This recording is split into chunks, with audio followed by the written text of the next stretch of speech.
ನಿಮ್ಗೆ ದುಡ್ಡು ಕೊಡಿ ಅಂತ ಕೇಳಲಿಲ್ಲ. ನಾವು ಕೇಳ್ತಾ ಇರೋದೇನೋ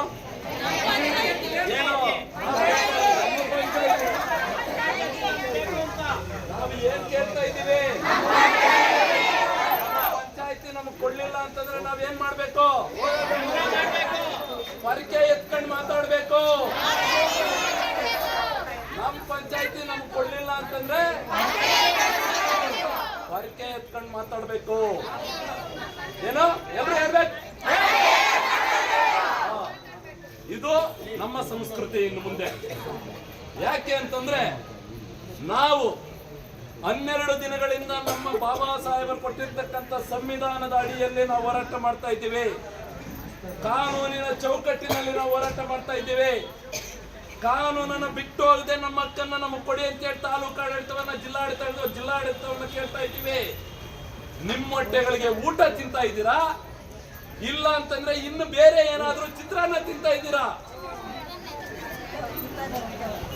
ನಾವು ರಾತ್ರಿ ಆಗಲು ಊರನ್ನು ಬಿಟ್ಟು, ಮನೆಗಳನ್ನು ಬಿಟ್ಟು, ಹಸುಗಳನ್ನು ಬಿಟ್ಟು, ಕುರಿಗಳನ್ನು ಬಿಟ್ಟು, ಕೋಳಿಗಳನ್ನು ಬಿಟ್ಟು ಇವತ್ತು ನಮ್ಮ ಹಕ್ಕು ನಮಗ್ ಕೊಡಿ ಸ್ವಾಮಿ ಅಂತಂದ್ರೆ ತಾವೇನ್ ಮಾಡ್ತಾ ಇದ್ದೀರಿ? ಹಿಂದೆ ಯಾವಾಗ ಓಕಾಲದಲ್ಲಿ ಇತ್ತಂತೆ ಊರಿಂದ ಆಚೆಗೆ ನಾವು ಅಸ್ಪೃಶ್ಯರೆಲ್ಲ ಊರಿಂದ ಆಚೆ ಇರ್ತಕ್ಕಂಥದ್ದು. ಅಂತಹ ಸಂಸ್ಕೃತಿಯನ್ನ ಇವತ್ತು ನೀವು ತೋರಿಸಲಿಕ್ಕೆ ನೀವು ತಯಾರಾಗಿದ್ದೀರಲ್ಲ. ಈ ಬಾಬಾ ಸಾಹೇಬರ ಸಂವಿಧಾನದ ಅಡಿಯಲ್ಲಿ ಬಂದಿರತಕ್ಕಂಥ ನೀವುಗಳು ಇವತ್ತು ಅಸ್ಪೃಶ್ಯರನ್ನಾಗಿ ಇರ್ಲಿಕ್ಕೆ, ಅಸ್ಪೃಶ್ಯರಾಗಿ ಇರಿ ಅಂತ ಹೇಳಿ ಹೇಳಲಿಕ್ಕೆ ನೀವು ತಯಾರಾಗಿದ್ದೀರಲ್ಲ. ನಿಮ್ಮನ್ನ ನಾವು ಏನಂತ ಮಾತಾಡ್ಬೇಕು ಈ ಸಂದರ್ಭದಲ್ಲಿ? ಬಂಧುಗಳೇ, ನಾವು ಇಷ್ಟು ದಿನದಿಂದ ಸಾವಧಾನದಿಂದ ಬಂದಿದ್ದೇವೆ. ತಾಲೂಕು ಆಡಳಿತಕ್ಕೆ ನಾವು ನೇರವಾಗಿ ಸವಾಲಾಗ್ತೀವಿ. ಇಂದಿನಿಂದ ನಿಮಗೆ ಮಾನ ಮರ್ಯಾದೆ ಏನಾದ್ರೂ ಇದ್ರೆ ತಾಲೂಕು ಆಡಳಿತ ವ್ಯವಸ್ಥೆಯಲ್ಲಿ ಕೂಡಲೇ ಏನು ಬರ್ತಕ್ಕಂಥ ಏಪ್ರಿಲ್ 14 ಅಂಬೇಡ್ಕರ್ ಜಯಂತಿ ಇದೆ. ನಾವು ಅಂಬೇಡ್ಕರ್ ಸಾಹೇಬ್ರ ವಾರಸ್ದಾರರು. ನಾವು ಅಂಬೇಡ್ಕರ್ ಸ್ವಾಭಿಮಾನಿಗಳು. ನಾವು ಅಂಬೇಡ್ಕರ್ ಸಾಹೇಬ್ರ ವಿಚಾರವಾದಿಗಳು. ನಾವು ಅಂಬೇಡ್ಕರ್ ಸಾಹೇಬ್ರ ಅನುಯಾಯಿಗಳು. ನಾವು ನಿಮಗೇನಾದ್ರೂ ಮಾನ ಮರ್ಯಾದೆ ಇದ್ರೆ ನಮ್ಮ ಗ್ರಾಮ ಪಂಚಾಯತಿಯನ್ನ ನಮ್ಮ ಮುದಿಗೆರೆ ಗ್ರಾಮಕ್ಕೆ ಈ 2-3 ದಿನದಲ್ಲಿ ಬದಲಾಯಿಸಬೇಕು. ಬದಲಾಯಿಸಲಿಲ್ಲ ಅಂದಿದ್ದ ಪಕ್ಷದಲ್ಲಿ ಇದು ಖಾಲಿ. ಇದು ನಿಮಗೆ ತೋರಿಸ್ತಾ ಇರೋದು ಇವತ್ತು ನಾವು ಮುತ್ತಿಗೆ ಶಾಂತಿಯುತ ಕಾರ್ಯಕ್ರಮ. ಶಾಂತವಾಗಿ ಬಂದು ನಾವು ಕೂತ್ಕೊಂಡು ನಮ್ಮ ಮಕ್ಕಳನ್ನು ನಮ್ಮಕ್ಕೆ ತಾಲೂಕು ಆಡಳಿತ ಕೊಡಿಸ್ಕೊಡಿ ಅಂತ ಕೇಳ್ತಾ ಇದ್ದೀವಿ.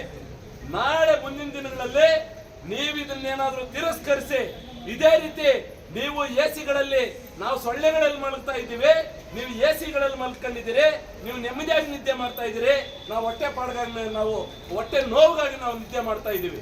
ಇದನ್ನ ಅರ್ಥ ಮಾಡ್ಕೊಬೇಕು. ಯಾರಪ್ಪನ ಆಸ್ತಿಯನ್ನು ಕೇಳ್ತಾ ಇಲ್ಲ, ನಿಮ್ಮಪ್ಪನ ಆಸ್ತಿಯನ್ನು ಕೇಳ್ತಾ ಇಲ್ಲ. ನಾವು ಕೇಳ್ತಾ ಇರೋದು ಸರ್ಕಾರದ ಗೆಜೆಟ್ ಅಲ್ಲಿ ಇರ್ತಕ್ಕಂಥ ಮುದಿಗೆರೆ ಗ್ರಾಮ ಪಂಚಾಯತಿಯನ್ನ ಮುದಿಗೆರೆಗೆ ಬದಲಾಯಿಸಿ ಮುದಿಗೆರೆ ಗ್ರಾಮಕ್ಕೆ ಕೊಡಿ. ನಮ್ಮ ಗ್ರಾಮ ಪಂಚಾಯತಿ ನಮ್ಮ ಊರಲ್ಲಿ ನಡಿಬೇಕು ಅಂತೇಳಿ ನಾವು ಕೇಳ್ತಾ ಇದ್ದೀವಿ. ಇದನ್ನ ಬಿಟ್ಟು ನಾವೇನು ಕೇಳಲಿಲ್ಲ. ಇವತ್ತು ನಮ್ಮನ್ನ ಯಾವ ರೀತಿ ಅಲದಾಡಿಸ್ತಾ ಇದ್ದೀರಿ, ಅದೇ ರೀತಿ ನಾವೇನಾದ್ರೂ ದಲಿತರ ಸಿಟ್ಟು ರೆಟ್ಟಿಗೆ ಬಂತು ಅಂತಂದ್ರೆ ನಾವ್ ಹೇಳ್ತಾ ಇದ್ದೀವಿ, ಎಲ್ಲ ಚೂರ್ ಚೂರ್. ಆ ಸಿಟ್ಟನ್ನ ನಮಗೆ ತರಿಸಬೇಡಿ. ಆ ಸಿಟ್ಟು, ಆ ದಲಿತರ ಸಿಟ್ಟನ್ನ ರೆಟ್ಟೆಗೆ ತರಿಸಬೇಡಿ. ಈಗಾಗಲೇ ಬೆಂಕಿಯ ಪೊಂಜನ್ನ ಹಿಡಿದು ತೋರಿಸಿದ್ದೀವಿ. ಆ ಬೆಂಕಿ ಪೊಂಜನ್ನ ಅರ್ಥ ಮಾಡ್ಕೊಂಡಿಲ್ಲ ನೀವು. ಮತ್ತೊಂದು ಸಾರಿ ನೀವೇನಾದ್ರೂ ಆ ಕೋಪ ತರಿಸ್ತಕ್ಕಂಥ ಕೆಲಸ ನೀವು ಮಾಡ್ತೀರಿ ಅಂತಂದ್ರೆ ನೇರವಾಗಿ ನಿಮ್ಮ ಇಲಾಖೆ ಬೀಗ ಹಾಕ್ತೀವಿ. ನಿಮ್ಮನ್ನ ಕೆಲಸ ಮಾಡೋದಕ್ಕೆ ಬಿಡೋದಿಲ್ಲ.